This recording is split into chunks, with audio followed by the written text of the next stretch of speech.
காணுதடி தேவதை இவளா கேக்குதடி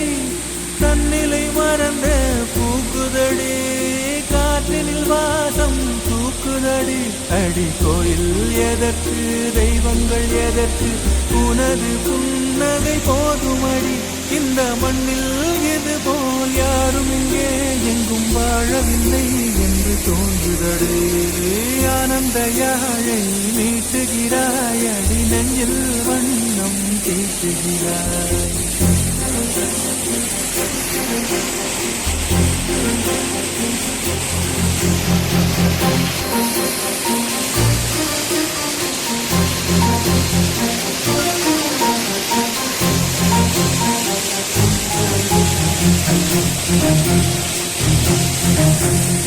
உன்முகம் பார்த்தால் தோணுதடி வானத்து நிலவில் சின்னதடி மேகத்தில் மறைந்தே பார்க்குதடி உன்னிடம் வெளிச்சம் கேட்குதடி அதை கையில் பிடித்து ஆறுதல் உரைத்து வீட்டுக்கு அனுப்பு நல்லபடி இந்த மண்ணில் இது போல் யாரும் இங்கே எங்கும் வாழவில்லை என்று தோன்றுதடி